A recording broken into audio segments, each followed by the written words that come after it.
Free market environmentalism argues that the free market, property rights, and tort law provide the best means of preserving the environment, internalizing pollution costs, and conserving resources. While environmental problems may be viewed as market failures, free market environmentalists argue that environmental problems arise because the state encodes, provides and enforces laws which override or obscure property rights and thus fail to protect them adequately, given the technological and legal context in which people operate. Transaction costs are too high to allow parties to negotiate to a solution better for the environment. Laws governing class or individual tort claims provide polluters with immunity from tort claims, or interfere with those claims in such a way as to make it difficult to legally sustain them.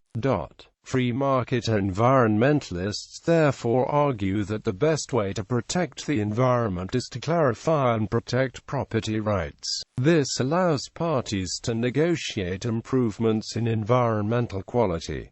It also allows them to use torts to stop environmental harm. If affected parties can compel polluters to compensate them, they will reduce or eliminate the externality. Market proponents advocate changes to the legal system that empower affected parties to obtain such compensation. They further claim that governments have limited affected parties' ability to decide by complicating the tort system to benefit producers over others. Government failure. Though many environmentalists blame markets for many of today's environmental problems, free market environmentalists blame many of these problems on distortions of the market and the lack of markets. Government actions are blamed for a number of environmental detriments.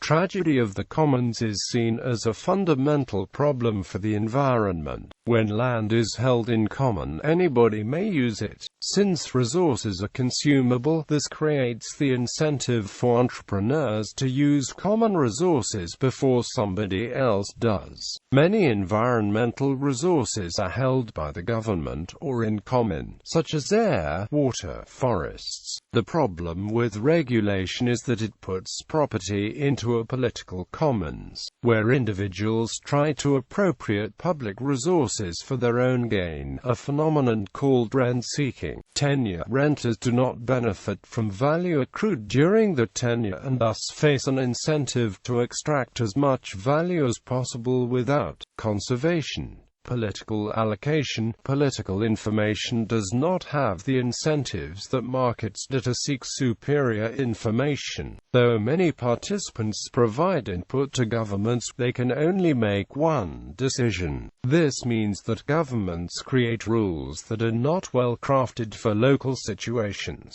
The government's strategy is that of anticipation, to hide from danger through regulations. A healthier society would use resilience, facing and overcoming risks. Perverse subsidies. Governments offer cross-subsidies that distort price systems. This means that under-consumers and over-consumers are paying the same rates, so the under-consumer is overpaying and the over-consumer is underpaying. The incentive leads to more over-consumers and fewer under-consumers. Increased transaction costs. Governments may create rules that make it difficult to transfer rights in ways that benefit the environment. For example, in the U.S. West, many states have laws over water rights that make it difficult for environmental groups to purchase in-stream flows from farmers.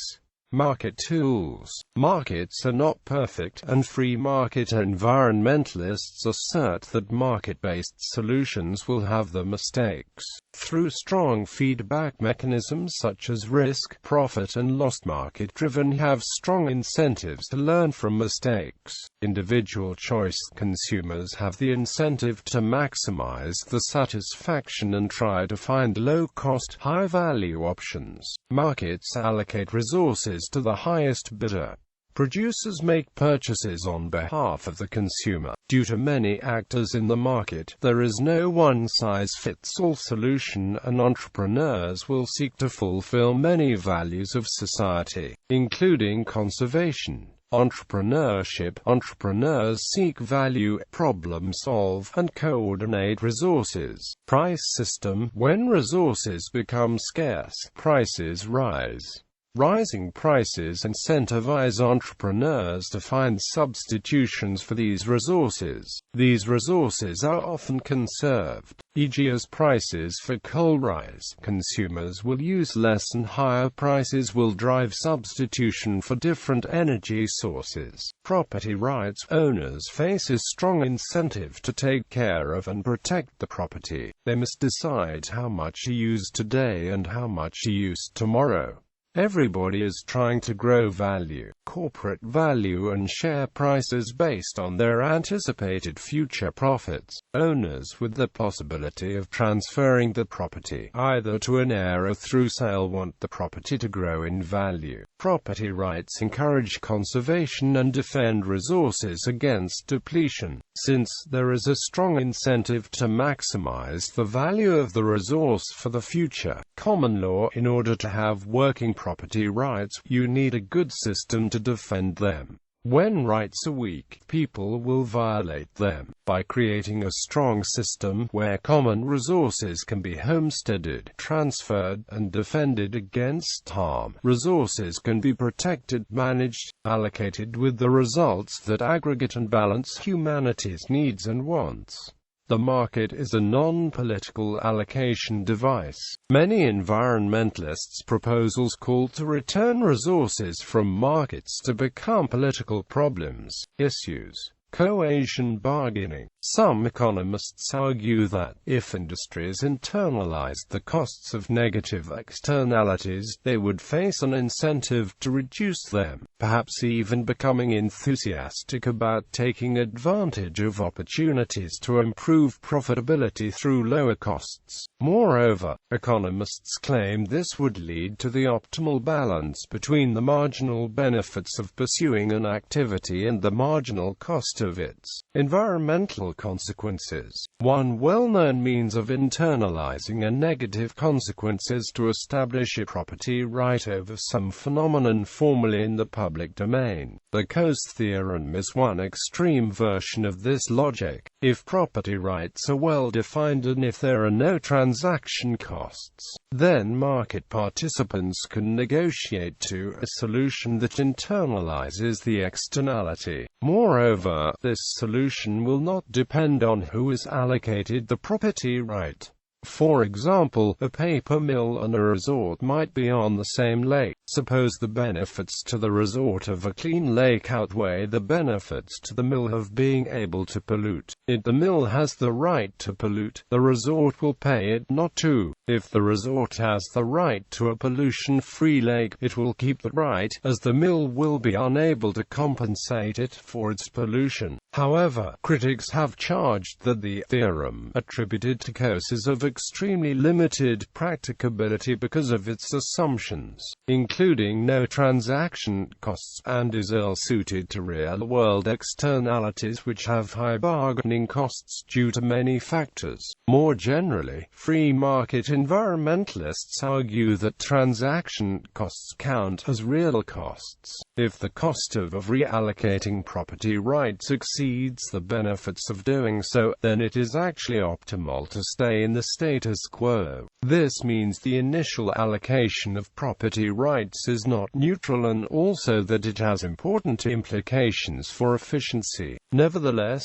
given the existing property rights regime, costly changes to it are not necessarily efficient, even if in hindsight an alternative regime would have been better. But if there are opportunities for property rights to evolve, entrepreneurs can find them to create new wealth. Geolibertarianism. Libertarian Georgists maintain a strong essential commitment to free markets but reject the coercion solution in favor of land value taxation, wherein the economic rent of land is collected by the community and either equally distributed to adult residents in the form of universal basic income, called the citizens' dividend, or used to fund necessary functions of a minimal government. Under the LVT system, only landholders are taxed, and on the basis of the market value of the earth in its unimproved state, that is to say, apart from the value of any structures or products of human labor. Geolibertarians regard the LVT as just compensation for a legal land title granting exclusive access to that which logically precedes and generates private capital, whose supply is inelastic, which properly belongs to all, and to which all have an equal right because it is vital to human existence and economic activity. The ground itself, and thus consider land value, capture both morally imperative and a natural source of revenue. Taxation of land values has been advocated by many classical economists and theorists of classical liberalism, but this approach was popularized as the single tax by political economist and public intellectual Henry George in the late 19th century. Geolibertarians generally also support Pigouvian taxes on pollution and fees as compensation for natural resource extraction. Negative externalities which adversely affect land values in particular. Many argue the monopolization of land promotes idle land speculation, real estate bubbles, urban sprawl and artificially severe wealth inequality, while violating the Lockean proviso in denying others rightful access to the earth. Anarcho-capitalism. Rothbardians also reject the proposed coercion solution as making invalid assumptions about the purely subjective notion of costs being measurable in monetary terms, and also of making unexamined and invalid value judgments. The Rothbardians' solution is to recognize individuals' Lockean property rights, of which the Rothbardians maintain that Wertfreiheit economic analysis demonstrates that this arrangement necessarily maximizes social utility. Rothbard himself, however, believed the term free market environmentalism to be oxymoronic, because the environment, being undeveloped and unowned, is in itself not truly property until it is transformed via the Lockean proviso.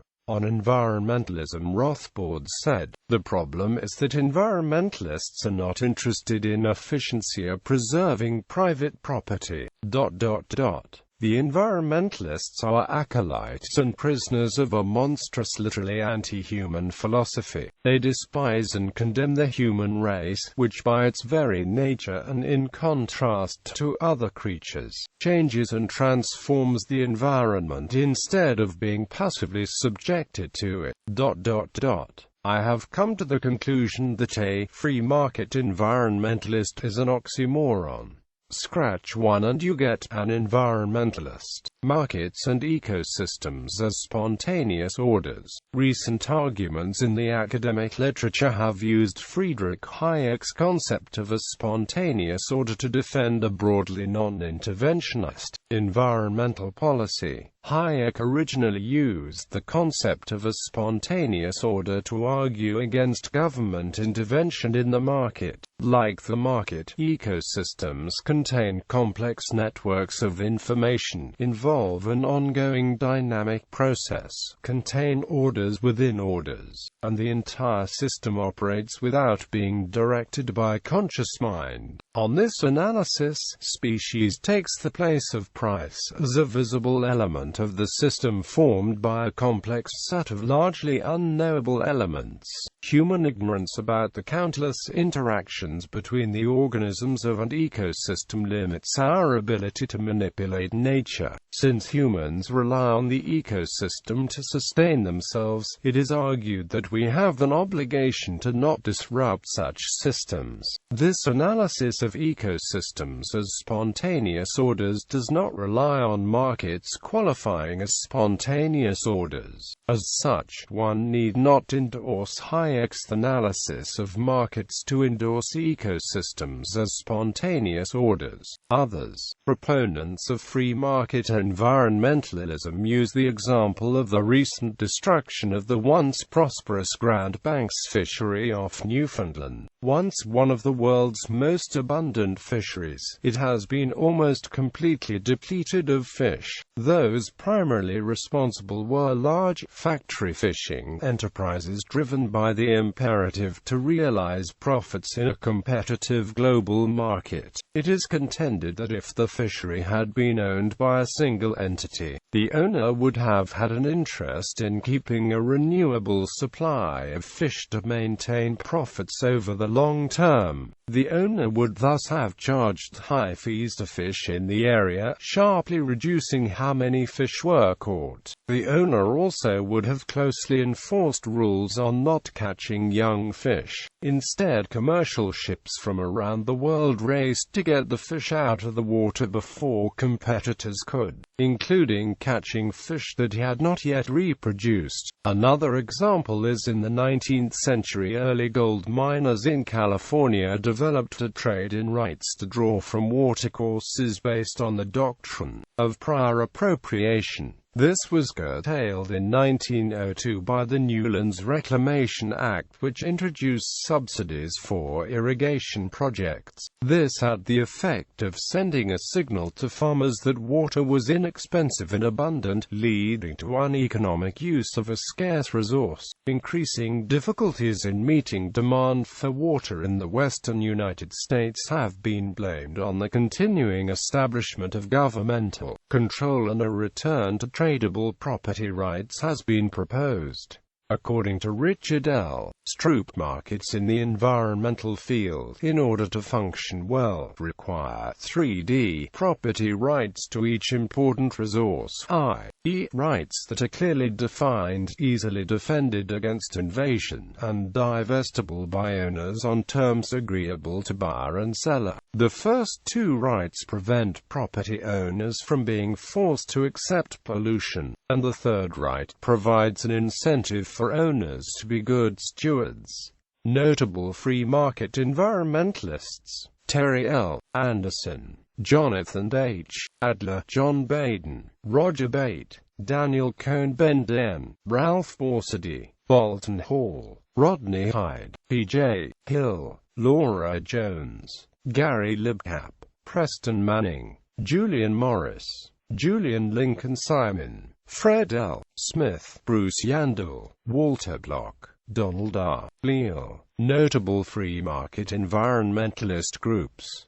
Political parties that have supported free market environmentalism: Property and Environment Research Center, Liberal Democratic Party, Libertarian Party, Libertarian Party. Criticisms: some critics argue that free market environmentalists have no method of dealing with collective problems like environmental degradation and natural resource depletion because of the rejection of collective regulation and control. They see natural resources as too difficult to privatize, as well as legal responsibility for pollution and degrading biodiversity as too hard to trace. Bibliography: Anderson, T. L. and Amp. Leal, D.R. Free Market Environmentalism, 2nd ed. ISBN 0312235038.